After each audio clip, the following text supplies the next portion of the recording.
everyone. I'm Jess, and I'm the content manager here at Course Report.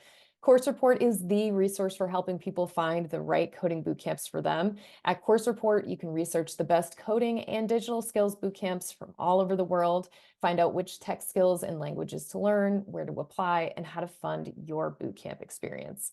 Today, I'm so happy to have Parker Steinberg joining us to talk about what hiring managers are really looking for in 2024. Parker is a Codesmith graduate and now works as a software engineer at JP Morgan Chase.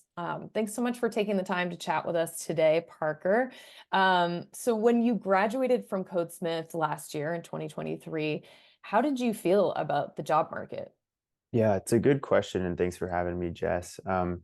Yeah, the job market was a little bit tough when I had graduated. I had graduated kind of amidst a lot of big tech layoffs, and so there was a bit of a paradigm shift in the tech market compared to a lot of the years in past. So I headed into the job market pretty optimistic, feeling confident in my skills, but also a little bit wary, knowing that I was probably gonna have to put in maybe a little bit more work than I would have had to in the past. Mm. And what types of jobs specifically were you applying for after you graduated the boot camp? Yeah, so I was applying to all types of software engineering roles across the stack. So I was looking at full stack roles, front end roles, back end roles, mostly entry level and mid level, some senior level roles as well. There were a few industries as well that I felt like I might have had a little bit of a leg up in. I came from a marketing background prior to my time in Codesmith. I also had spent a little bit of time working in healthcare. So if I saw that there were some jobs that had, kind of been listed within those industries that I might have a more compelling narrative toward, I would also lean toward those types of jobs as well. Hmm. All right, let's dive a little bit into what your job search ended up looking like. Yeah. How many jobs do you feel like you ended up applying for, and like how many interviews did you end up getting? Yeah. So I looked back at my numbers recently actually, and it looks like I applied to right around 120 jobs and ended up interviewing for about 10 to 15 roles. Hmm. And how long did it take you to land that first job after Codesmith? Yeah, so I landed my job right around 6 months after Codesmith. I had actually done the Codesmith program while I was living in Los Angeles. I ended up moving right after I'd graduated the program. So there was a bit of a maybe 2 month transition period where I kind of put my job search on hold and probably ended up doing about 3 to 4 months of my job search in earnest before I landed my role at JP Morgan. Wow, awesome. That's pretty fast though, even in this kind of market. Yeah. Um, and what were employers looking for when it came to the technical interview portion? Like, how important was it that you got the problem right in that portion of the interview? It's totally company specific, right? Mhm. Some companies expect you to solve the algorithm if that's what the question is in as little time as possible and arrive at the most optimal solution.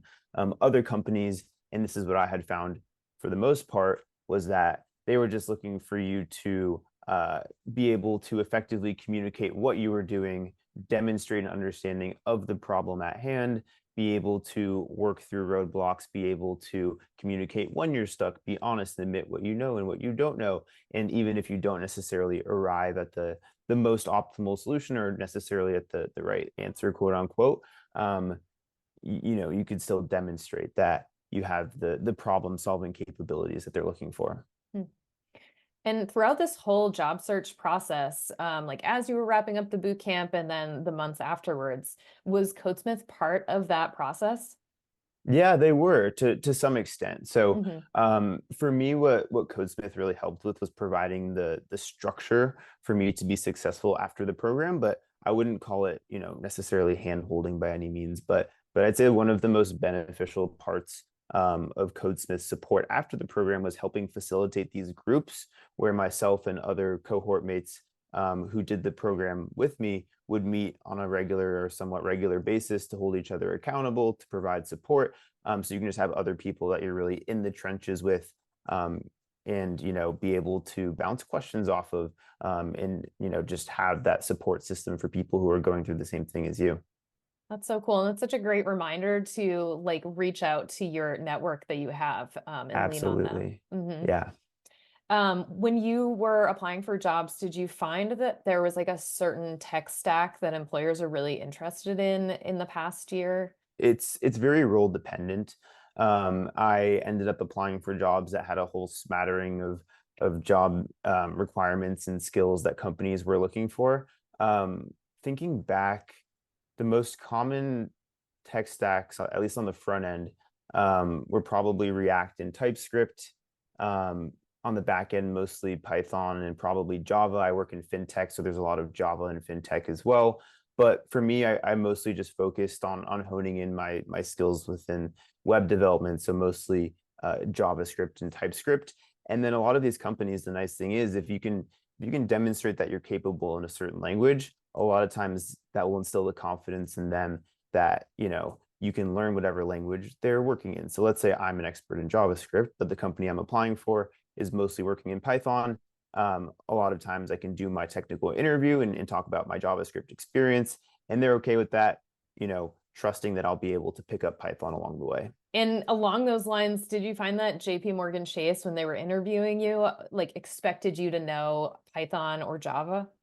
Yeah, so they did. They actually expected me to know both Java and React, so the JavaScript front end framework, right? Mhm. I knew zero Java going in, so that interview ended up being pretty interesting. I was very upfront with what I knew and what I didn't, and I think they appreciated that. And I gave my best sort of guess at a lot of the questions that they have, and a lot of the questions that I was asked were actually pretty conceptual. So there was a lot of overlap between what they were asking me in Java and maybe what I knew from my background in JavaScript or Python. For one of my technical interviews, they did ask me React specific questions, and so they were expecting me to have experience with that framework.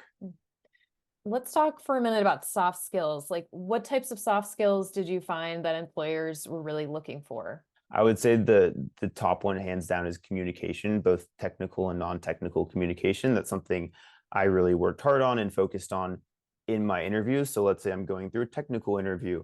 Not only can I demonstrate and should I demonstrate my ability to be able to write the code to solve a problem, but be able to effectively communicate what I'm doing, why I'm doing it, and maybe the thoughts that I'm having along the way, because a lot of times it's not black and white. So you might have to make a decision. There's a fork in the road and you go one way or the other, you weigh the trade-off. So being able to effectively communicate that along the way, and then also being able to communicate a cohesive narrative about my background and kind of how I got from point A to point B, point A being, wherever I was before this job, and point B hopefully being, landing this job.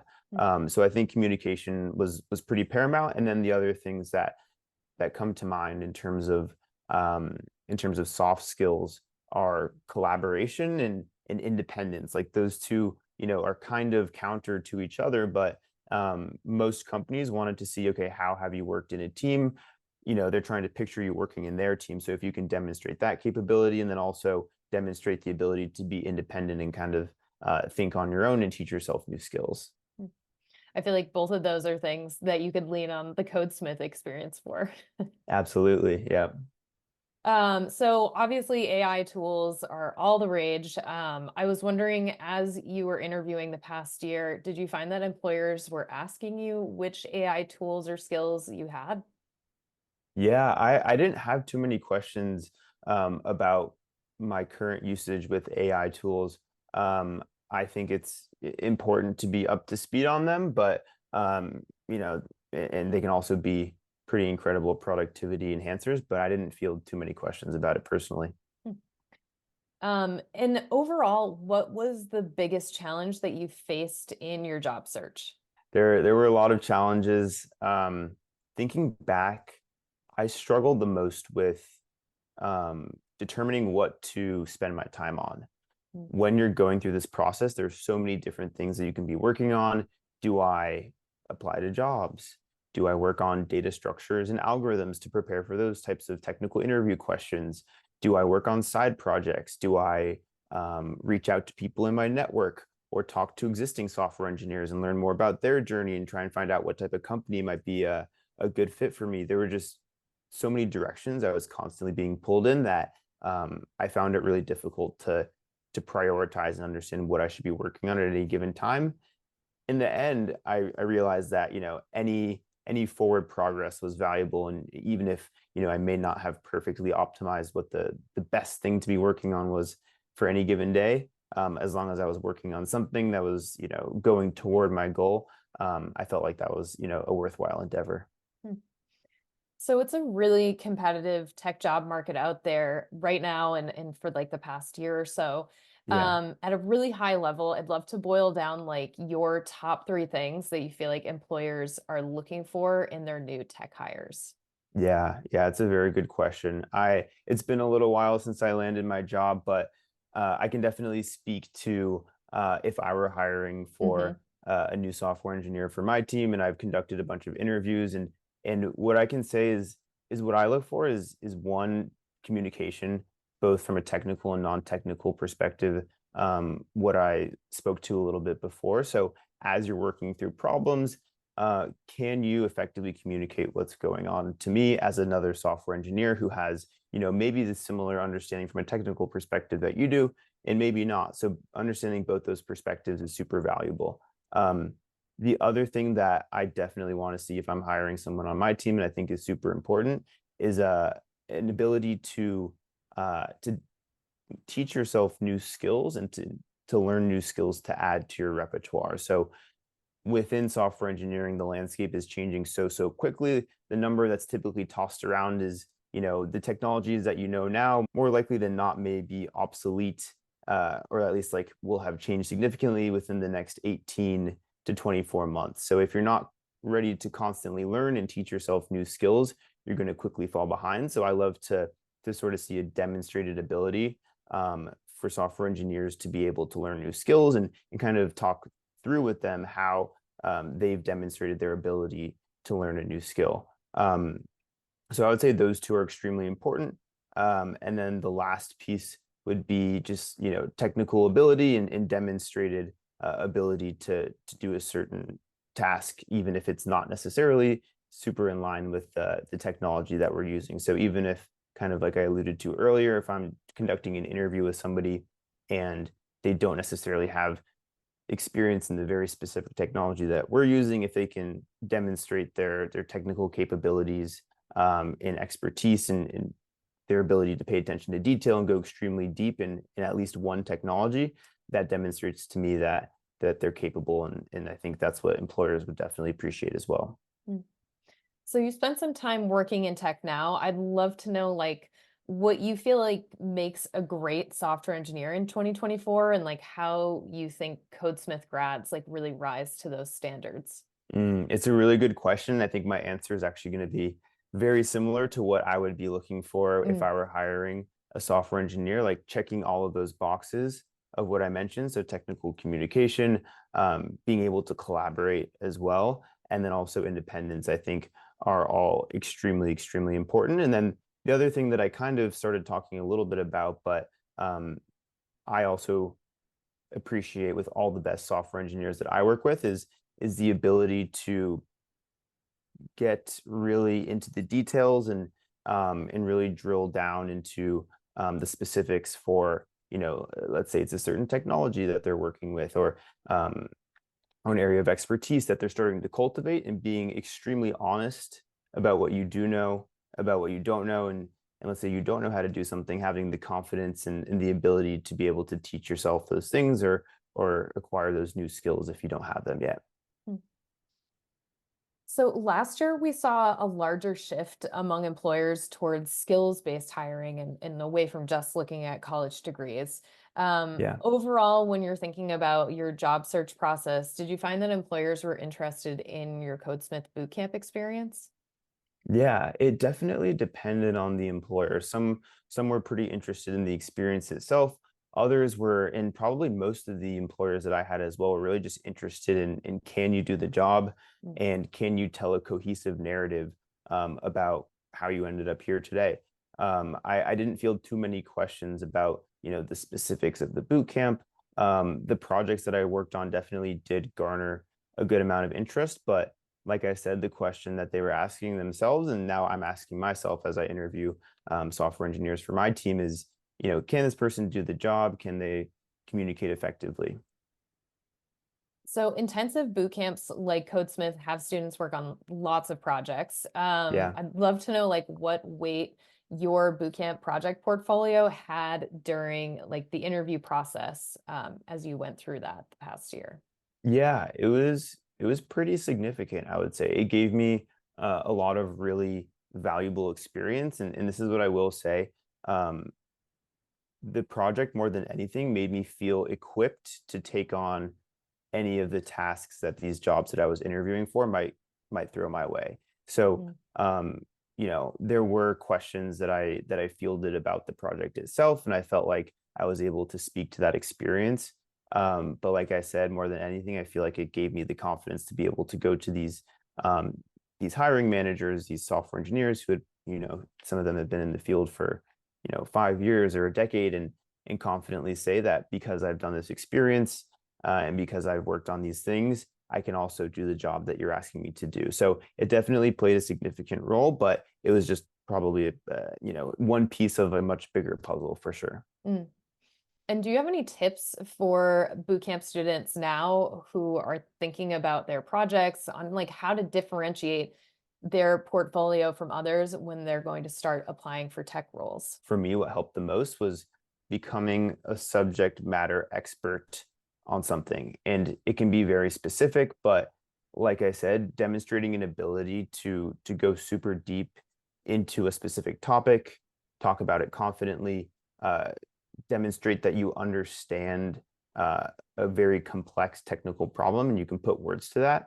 I think is what I would recommend if that's possible with current boot camp students, being able to work on a project, as opposed to going into maybe surface level, for a bunch of different technologies. If you can get really deep into one and become an expert on that. Mm.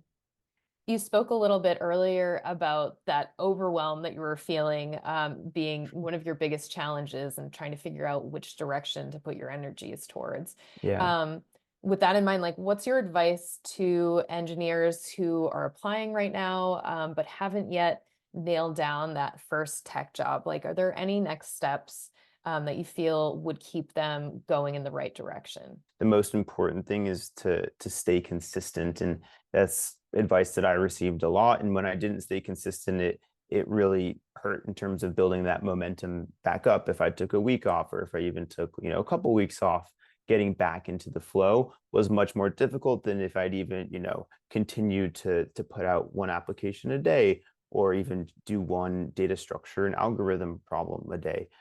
So that would be my advice. Just stay as consistent as possible and keep putting in the work, because ultimately all it takes is one yes. Additionally, um, a big thing for me, and I've alluded to this a couple times, is being honest about what you do know and what you don't know when you're asked technical questions.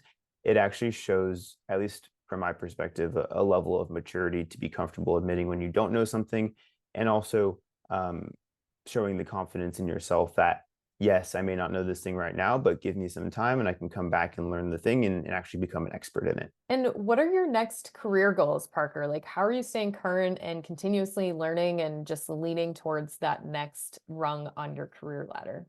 Yeah, yeah. So for me, I'm always trying to continuously add to my skill set, add to my repertoire. Most of my day job, I am a full stack software engineer, but most of my day job involves work on the front end. So I'm trying to expand my current knowledge base, work a little bit in mobile, as I'm currently a web developer, work a little bit more on the back end as well, and then move into, more senior level software engineering roles, and potentially a management position as well. So garnering, both technical skills, and then also more of the leadership and mentorship soft skills, which I happen to love. I loved working in sort of a mentorship capacity when I was in Codesmith to some of our more junior bootcamp students, and then also I serve as a mentor to some members of my team now, and would love to kind of continue to grow into that direction for my career as well.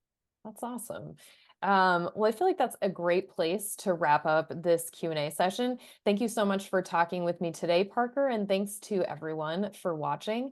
We're going to be posting a transcript of this video interview on the Course Report blog with contact information for Codesmith, just in case you're inspired to apply for any of their upcoming in-person or online cohorts. And in the meantime, you can follow Course Report on Facebook and Twitter. And if you're a bootcamp alum, don't forget to post a review of your coding bootcamp experience on Course Report. Your review is a huge help to anyone who's thinking of getting into tech today.